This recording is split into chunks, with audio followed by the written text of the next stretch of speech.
नमस्कार, आप देख रहे हैं हमारा खास कार्यक्रम बात छत्तीसगढ़ की। मैं हूं आपके साथ बुशरा और आज बात करने वाले हैं कि ऐलाने चुनाव में दलों की तैयारी कितनी है। जी हां, चुनाव आयोग ने छत्तीसगढ़ सहित 5 राज्यों में विधानसभा चुनाव 2023 की तारीखों का ऐलान कर दिया है। इसी के साथ ही राजनीतिक दलों की सरगर्मियां तेज हो गई हैं। बीजेपी का दावा है कि राज्य में उनके पक्ष में माहौल बना हुआ है। बीजेपी की परिवर्तन यात्रा रंग लाएगी।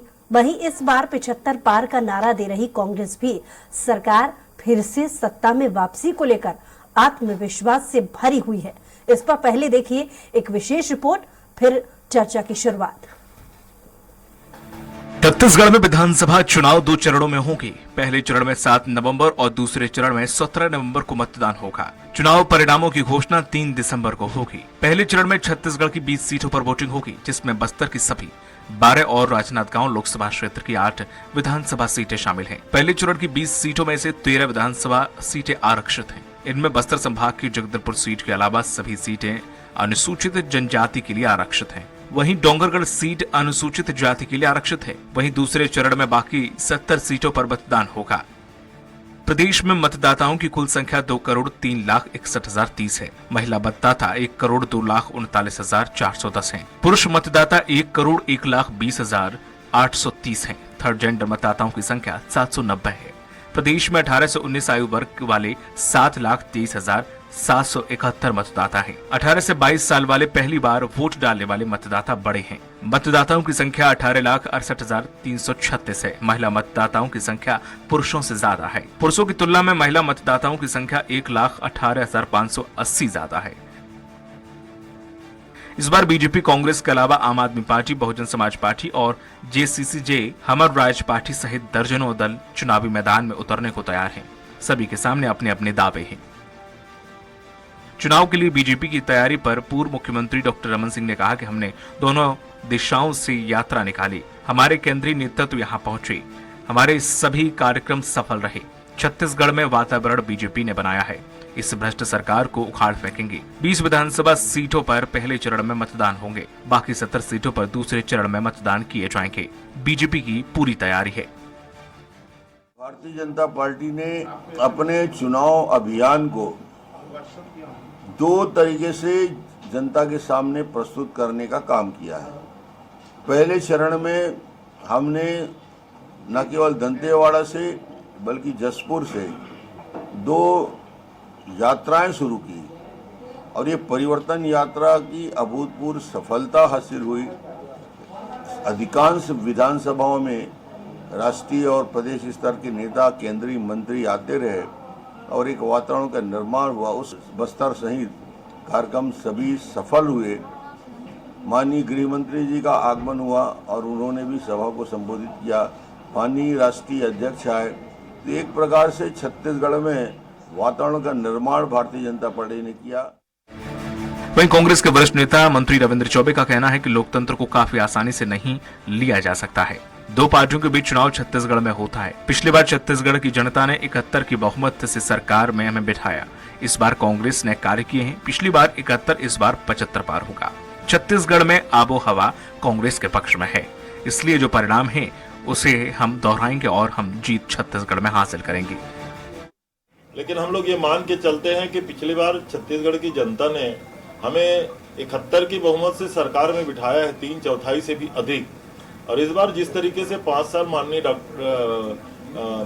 मुख्यमंत्री श्री भूपेश बघेल जी के कार्य हुए हैं, विशेष रूप से किसानों के लिए, आदिवासियों के लिए, मजदूरों के लिए, महिलाओं के लिए और नौजवानों के लिए, हमें लगता है इस बार आंकड़े उससे और परे होगा।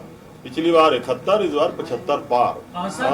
और निश्चित छत्तीसगढ़ में आबो हवा और वातावरण कांग्रेस के पक्ष में है।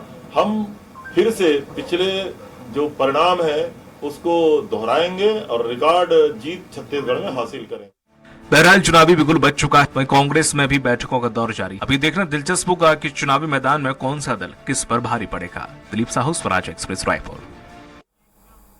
तो चुनावी तारीखों का ऐलान हो चुका है। किस पार्टी की कितनी तैयारी है, इस विशेष मुद्दे पर चर्चा के लिए हमारे साथ विशेष पैनल मौजूद है। कांग्रेस से प्रवक्ता सुरेंद्र वर्मा जी हमारे साथ जुड़े हैं, बहुत स्वागत आपका। बीजेपी से नेता सुनील चौधरी जी जुड़े हैं, आपका भी बहुत स्वागत। वरिष्ठ पत्रकार राम अवतार तिवारी जी भी हमारे साथ जुड़ गए हैं, आपका भी बहुत बहुत स्वागत। तो शुरुआत कांग्रेस से करूंगी क्योंकि 75 पार का नारा कांग्रेस की तरफ से आ रहा है। यूं तो हमने देखा कि जितने भी राजनीतिक पार्टियां हैं उनकी तरफ से आत्मविश्वास की जो बयार है वो बहती नजर आ रही है, लेकिन क्योंकि एक आंकड़ा अभी तक सिर्फ कांग्रेस ही पेश करती नजर आ रही है 75 पार। बीजेपी की तरफ से पिछली बार 65 पार का एक फॉर्मूला दिया गया था, लेकिन इस बार 75 पार का जो फॉर्मूला कांग्रेस दे रही है, पिछली बार के जो ये नारा था वो उल्टा साबित हो गया था। कांग्रेस इस बार इस नारे को किस तरीके से देखती है, अगर वो सफलता की इसको लेकर आत्मविश्वास रखती है तो उसके पीछे नीति क्या है, पहले आपसे समझ लेते हैं। सुनील जी। बुसरा जी, निश्चित तौर पर जो पहले चरण में जहां पर 7 तारीख को मतदान होने हैं। बुसरा जी, मेरे से सवाल है जी। सुरेंद्र जी, जो पहले चरण में जो 7 तारीख को मतदान है, जहां पर उन 20 सीटों में केवल 1 सीट रमन सिंह जी की है जहां पर भाजपा के विधायक है, बाकी 19 सीटों पर कांग्रेस के विधायक हैं। जिस प्रकार से आपने कहा कि 65 प्लस का नारा जो है वो भारतीय जनता पार्टी के नेताओं को अमित शाह ने दिया था, वह उल्टा 15 सीट पर सिमट गए। 15 साल के कुशासन के बाद जो वर्तमान में विधायकों की संख्या भाजपा के 13 है, और जो 68 सीट के साथ में कांग्रेस को प्रचंड बहुमत मिला था, वो 5 उपचुनाव के बाद में 71 तक पहुंच गए। 3 विधायक हमारे थे, बाकी जो 2 और एक जोगी कांग्रेस की सीट थी मरवाही, और एक भारतीय जनता पार्टी से दंतेवाड़ा की सीट जो है छीनने के बाद में जो कांग्रेस की वर्तमान में सरकार है, 71 विधायकों का समर्थन है। जिस प्रकार से पिछले 5 साल में भूपेश बघेल सरकार में जो काम हुए हैं आम जनता की समृद्धि के लिए, आर्थिक, सामाजिक और सांस्कृतिक उन्नति हुई है, तो निश्चित तौर पर इस बार जो है कांग्रेस का कार्यकर्ता उत्साहित है। और अब की बार 75 पार का नारा जो है वो कांग्रेस के कार्यकर्ताओं का नारा है, और जो समृद्धि पिछले पौने 5 साल में आई है तो उसी को लेकर कांग्रेस सरकार के कामकाज को लेकर, भूपेश सरकार के काम को लेकर, और ये आम जनता ये कह रही है। ये 15 साल के कुशासन में भी वादा खिलाफी को भोगा है रमन सरकार के। आज जो किसानों की समृद्धि आई है, भाजपा को वोट देने का मतलब बुसरा जी, छत्तीसगढ़ का किसान ये समझता है कि जो राजीव गांधी किसान न्याय योजना की राशि है 9,000 और 10,000 रुपया प्रति एकड़, उसको बंद करना है। भाजपा को वोट देने का मतलब यह है बुसरा जी, जो बिजली बिल हाफ की योजना है उसको बंद करना है। भाजपा को वोट देने का यह मतलब है छत्तीसगढ़ में बुसरा जी कि जो छोटे भूखंडों की रजिस्ट्री 5 डिसमिल से कम की जो ये बंद करके रखे थे, जो रियल एस्टेट की कमर तोड़े थे, उसको फिर से लागू करना है। भाजपा को वोट देने का मतलब बुसरा जी, तेंदुपत्ते का जो समर्थन मूल्य हमने खरीदी की 4,000 जो पहले 2,500 थी, तो वो बढ़ोतरी को बंद करना। भाजपा को वोट देने का मतलब यह है बुसरा जी की जिस प्रकार से तेंदुपत्ता संग्राहकों का बीमा योजना में 1 अप्रैल 2019 से केंद्रांश मोदी सरकार ने बंद की, जिसके कारण से राज्य की भूपेश सरकार ने शहीद महेंद्र कर्मा के नाम पर तेंदुपत्ता बीमा संग्राहक योजना लागू की, उसको बंद करना है। तो जनहित के योजनाओं में जो प्रतिमान स्थापित किए हैं भूपेश सरकार ने, 65 से ज्यादा राष्ट्रीय पुरस्कार मिला है, 40 लाख लोग बहुत अच्छे से सुरेंद्र जी समझा रहे हैं, जरा आप भी अपनी जबानी समझा दीजिए। लेकिन इनके नेता साथी ये भी कहते हैं कि पिछली बार 71, इस बार 75 पार होगा। छत्तीसगढ़ में आबो हवा कांग्रेस के लिए, क्या वाकई में, क्या सोचते हैं आप?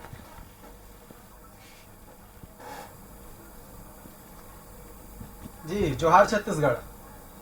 देखिए, कांग्रेस की छत्तीसगढ़ में क्या स्थिति है वो तो हमारे टिकट वितरण से ही समझ में आ गया। हमने 21 अपने प्रत्याशी घोषित किए, और उसके बाद आज हमने लगभग 64 प्रत्याशी, हमारे कुल मिलाकर के 85 हमारे प्रत्याशी आ चुके हैं 90 में। और कांग्रेस के प्रत्याशी तो ऐसे हो गए जैसे बीरबल की खिचड़ी, बन रही है, पता नहीं कब घोषित करेंगे। तो खैर, इनको पता है कि क्या होने वाला है इनके साथ में। मैं इनको कहना चाहूंगा, 75 पार का ये नारा देते हैं, नारा दीजिए, कोई तकलीफ नहीं है। आप 75 पार के, आप 90 पार का भी नारा दे सकते हैं, लेकिन छत्तीसगढ़ की जनता सच्चाई को बहुत अच्छे से जानती है। ये सरकार जो है वो भ्रष्टाचारी सरकार है, भ्रष्टाचार में आकंठ तक डूबी हुई, युवाओं के साथ खिलवाड़ करने वाली सरकार। पीएससी के मामले को लेकर के आप देखें कि युवा जो है वो कितने आंदोलित है, उद्वेलित है। और छत्तीसगढ़ में कांग्रेस का मतलब भ्रष्टाचार हो गया है। छत्तीसगढ़ छत्तीसगढ़ में कांग्रेस का मतलब अराजकता हो गया है, छत्तीसगढ़ में कांग्रेस का मतलब धर्मांतरण को संरक्षण देने वाले लोग हो गए, छत्तीसगढ़ में कांग्रेस का मतलब ये हो गया कि प्रधानमंत्री आवास, गरीबों के आवास को रोकने वाली सरकार हो गई है। छत्तीसगढ़ में कांग्रेस का मतलब ये हो गया है कि शराब में ये है मनमानी कर रहे हैं, घोटाले कर रहे हैं, घोटालेबाजी कर रहे हैं और नकली शराब लोगों को पिला रहे हैं। तो कुल मिलाकर के मैं कहना चाहूंगा कि इन्होंने अपना घोषणा पत्र लाया था 2018 में, जगह जगह घूम करके, और गंगा जल की कस्में भी ये लोग खाते रहे, सब कुछ करते रहे। देखिए छत्तीसगढ़ में गंगा जल के लिए बहुत पवित्रता के साथ और पूरे देश में लोग नाम लेते हैं। हम ये कहते हैं कि यदि हम गंगा जल की कसम खा रहे हैं तो ये जितने 316 वादे हैं छत्तीसगढ़ की जनता ने ये माना, ये कहते हैं कि हमने इसके आज लिए बीजेपी की दूसरी लिस्ट भी जारी हो गई है 64 नामों को लेकर, जिसमें बड़ी उम्मीद की जा रही थी कि क्योंकि महिला आरक्षण का जो मामला है वो केंद्र से लेकर राज्य सरकारों तक बहुत ज्यादा छाया हुआ है और इसे सबसे ज्यादा भुनाने की पहल बीजेपी की तरफ से थी। उम्मीद लोगों की यही थी कि महिला आरक्षण की जो तरजीह है इस सूची में भी नजर आएगी।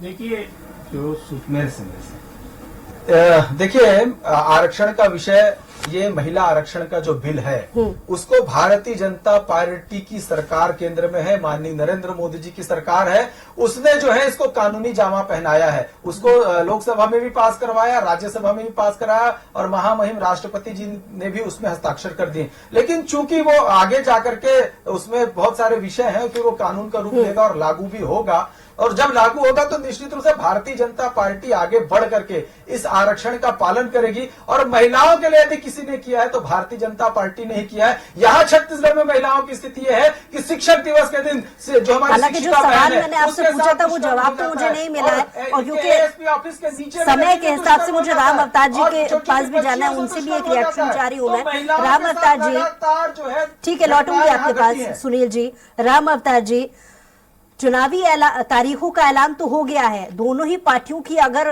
कसरत को लेकर के बात की जाए, तैयारियों को लेकर के बात की जाए, तो कैसी स्थिति दोनों ही राजनीतिक पार्टियों की आप पिछले दिनों से अभी तक देखते रहे हैं?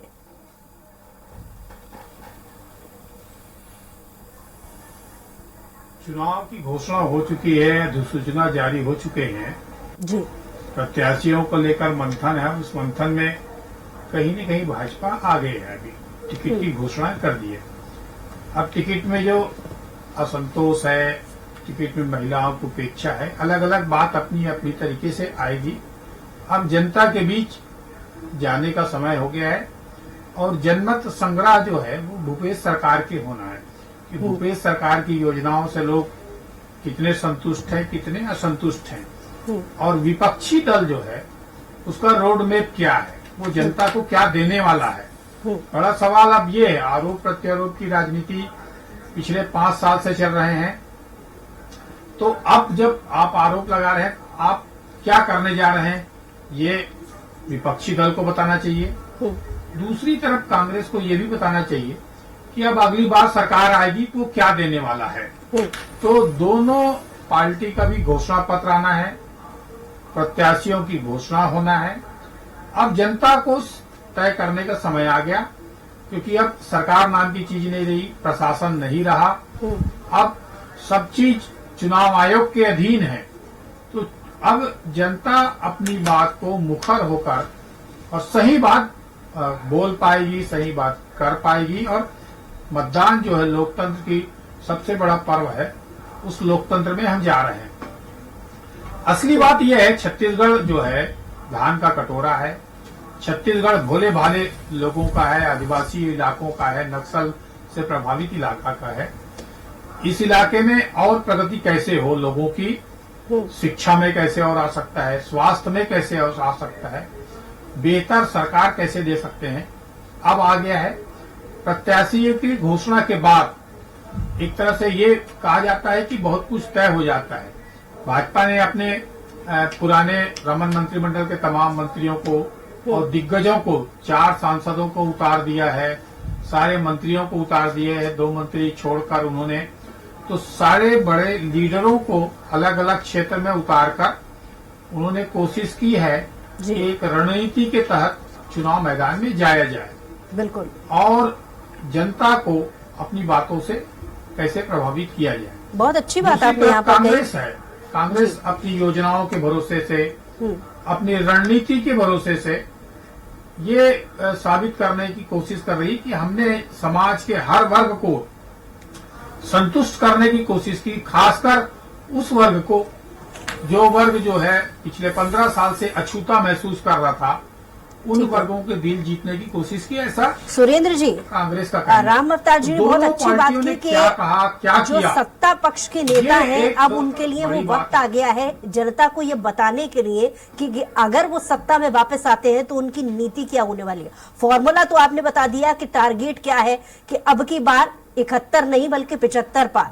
नारा तो दे दिया, लेकिन नीति क्या होगी पार्टी की? जनता से वादे क्या किए जाएंगे इस बार? दूसरा जी, भूपेश पर भरोसे की जो सरकार है, उस पर जनता का भरोसा दिन ब दिन बढ़ा है। ये प्रमाणित करता है कि 2018 के बाद जितने चुनाव हुए, विधानसभा के 5 उपचुनाव, नगरीय निकाय चुनाव, पंचायत चुनाव, सब में भाजपा का सुपड़ा साफ हुआ है। मूल बात जो है 2018 के चुनाव में बूसरा जी आप देखेंगे कि रमन सरकार के भ्रष्टाचार, कुशासन और वादा खिलाफी के चलते जनता ने नकारा था रमन सरकार को। और अभी इनकी जो सूची जारी हुई है बूसरा जी, रमन सरकार के दौरान जो जो मंत्री थे लगभग सबको इन्होंने टिकट दिया है। ये साबित करता है कि भारतीय जनता पार्टी 2018 के जनादेश को फिर से अपमानित करने का मन बना चुकी है। जितने दागी, जितने भ्रष्टाचारी 5 नेताओं को प्रियदर्शनी सहकारी बैंक के जो प्रमुख आरोपी है Umesh Sinha, bank manager, narco test में जिन 5 नेताओं को भाजपा के 1-1 करोड़ रुपए देने की बात कबूली थी, 5 को टिकट दिया गया। नान घोटाले के आरोपी रमन सिंह को राजनांदगांव से टिकट देने की बात हुई। धर्मांतरण की बात कर रहे हैं, गाय, गोबर, गंगा जल। भाजपा के लिए तो केवल ये चुनावी है। 15 साल सरकार में रहते केवल संघियों को और भाजपाइयों को अनुदान देते रहे गौशाला के नाम पर। 1667 करोड़ लुटाए। आज जब छत्तीसगढ़ में गौशाला में गौठानों में के माध्यम से सेवा हो रही है, 10,000 से ज्यादा गौठान संचालित है, तो इनको पीड़ा हो रही है। तो भारतीय जनता पार्टी पर छत्तीसगढ़ की जनता भरोसा नहीं करेगी। इनके सारे पैतरे नाकाम हुए हैं। आपने देखा होगा फर्जी आरोप पत्र जारी करने के लिए जो देश के गृह मंत्री आए थे, कितने लोग उपस्थित थे? 1400 की क्षमता है, वो आधा भरने में भी 3 घंटा लेट करना पड़ा गृह मंत्री को अपना कार्यक्रम। परिवर्तन यात्रा का क्या हासिल हुआ? 2-2 दर्जन केंद्रीय मंत्री आए, उसके बाद भी ये भीड़ को तरसते रहे। इन्हीं के कार्यकर्ताओं ने नकार दिया। और जिस वायरल सूची को देख के सफाई देते थे अरुण साहू जी आज सुबेरे तक, आज उसी को के तारीफ में वो पत्रकार वार्ता ले रहे हैं। तो इनके यहाँ तो इतना संकट है प्रत्याशियों का। दूसरे जो भाजपा के खिलाफ 2018 में बूसरा जी चुनाव लड़े, उनको बुला के टिकट दे रहे हैं। संपत राव अग्रवाल जी कौन है? डोंडी लोहारा में जो जिनको टिकट दिया वो कौन है? राजीव में जिनको टिकट दिया वो कितने दिन हुए भाजपा में आए? तो इनके यहाँ तो सुरेंद्र जी, इसी बात पर एक रिएक्शन और जानना चाह रही हूँ, फिर पूरा आपकी बातों का जवाब हम सुनील जी से ले लेंगे। बीजेपी की परंपरागत जो सीटें हैं उस पर आपका क्या कहना है? क्योंकि आपने फॉर्मूला दिया है अब की बार 75 पार। जाहिर सी बात है कि बीजेपी की जो परंपरागत सीट रही हैं उनके भी किला भेदने की यहाँ पर कोशिश होगी, तभी तो फॉर्मूला 75 बन पाएगा। और अगर इसमें कांग्रेस कामयाब हो पाती है तो बीजेपी की स्थिति आप कैसी देखते हैं? सुरेंद्र जी, फिर जवाब रिएक्शन लूंगी सुनील जी से। बूसरा जी, छत्तीसगढ़ में कोई भी सीट बीजेपी के लिए परंपरागत नहीं रही। जो लगातार पहले भी जीतते आए हैं वहां भी इनको अब इनकी हालत इसी से समझिए। केंद्रीय मंत्री राजनांदगांव पर क्या कहेंगे? ये चुनाव लड़ा रहे हैं, दक्षिण रायपुर, राजनांदगांव, बिंद्रा नवागढ़, इनके बारे में क्या कहेंगे? क्या आपको लगता है कि इतनी सक्षम हो गई है पार्टी? वहां पर भी छत्तीसगढ़ की जनता ने 15 साल जो रमन सरकार का कुशासन भोगा है। और बिल्कुल रायपुर, दक्षिण, बिंद्रा नवागढ़ भी कांग्रेस जीतेगी, ये तय है। कांग्रेस का कार्यकर्ता भूपेश बघेल की योजनाओं को लेकर जा रहा है। और पहला सवाल सुरेंद्र जी ने आपसे पूछा, आपकी पार्टी से पूछा कि प्रत्याशियों की कमी बीजेपी के पास है, और दूसरा कि जो परंपरागत सीट बीजेपी की रही हैं उन पर भी अब कब्जा जल्द ही कांग्रेस का होगा, ऐसा उनकी पार्टी दावा कर रही है। जवाब दीजिए।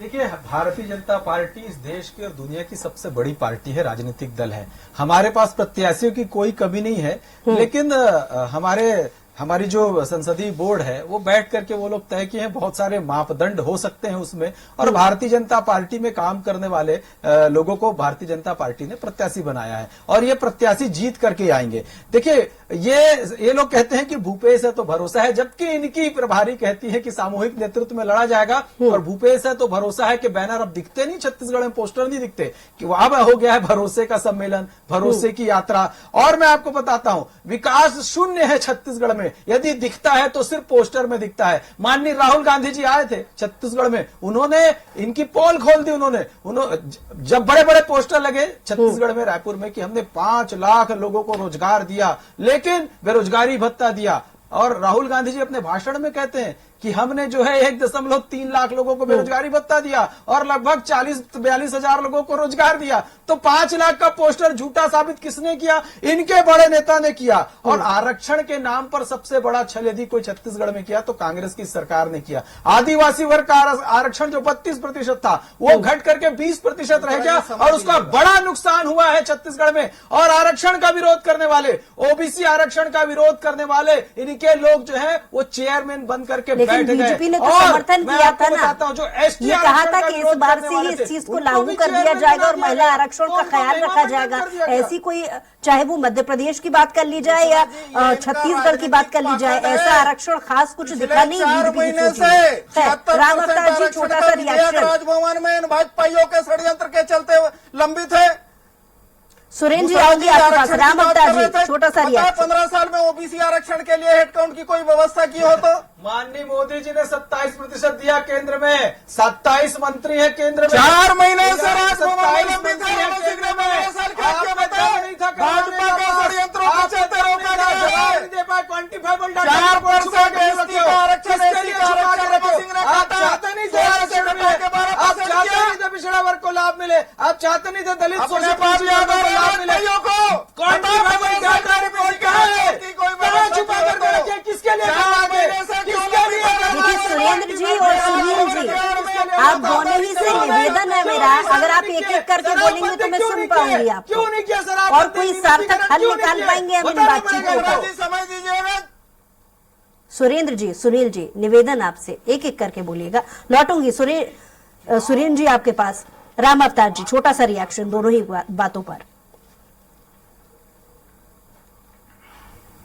चुनाव में अब अपनी बात स्वतंत्र रूप से सबको कहने का समय चुनाव आ गया है।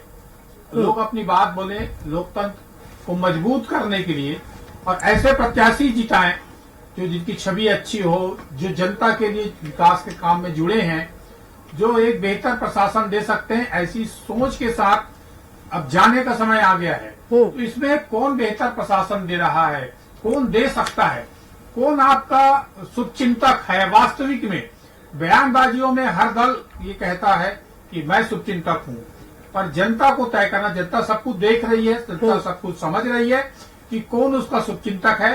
तो अब जनता को तय करने का समय आ गया इस लोकतंत्र के महापर्व पर।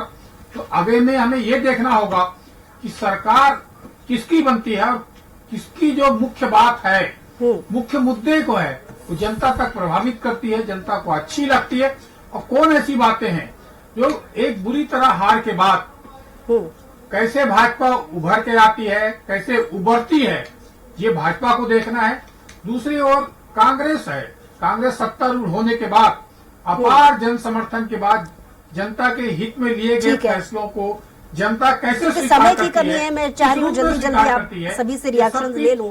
सुरेंद्र जी, समय आ गया है, ठीक है राम अवतार जी, लौट रही हूँ आपके पास। सुरेंद्र जी, क्योंकि आप आपकी पार्टी के अभी तक के आत्मविश्वास को लेकर के संज्ञान दे रहे थे, एक आखिर सवाल आपसे यही है कि क्योंकि 2018 की तुलना में 2023 के चुनाव में वोटर्स की संख्या में बहुत बड़ा तब्दीली हुई है, क्या लगता है वो जादुई आंकड़ा जो कांग्रेस ने पिछले 2018 चुनाव में फॉर्मूला जो सेट किया था, क्या वो बदल पाएगा? क्योंकि वोटर्स की संख्या पर भी बहुत भारी असर पड़ा है। 18 से 22 आयु वर्ग के जो फर्स्ट टाइम वोटर्स हैं, उनकी संख्या बढ़ने से कितना असर आप पड़ता देखते हैं?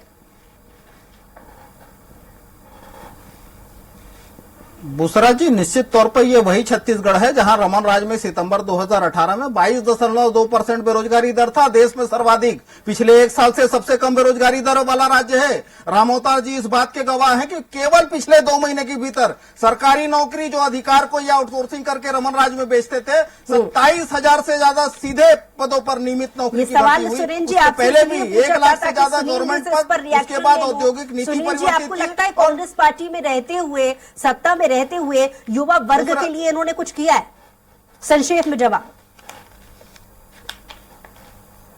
देखिए, युवा वर्ग जो है छत्तीसगढ़ में छला हुआ महसूस कर रहा है। चाहे आप देखेंगे पीएससी का मामला हो, चाहे व्यापम का मामला हो, चाहे नौकरी और बेरोजगारी भत्ते का मामला हो, ये सरकार जो है पूरी तरीके से एक्सपोज हो गई है। नंगे दौड़ने के लिए लोग मजबूर क्यों हुए छत्तीसगढ़ में? छत्तीसगढ़ का युवा विधानसभा और बीजेपी से प्रवक्ता सुनील जी, आपका भी बहुत शुक्रिया। राम अवतार जी, आपका भी बहुत शुक्रिया हमारे साथ जुड़ने के लिए, तमाम बातचीत के लिए।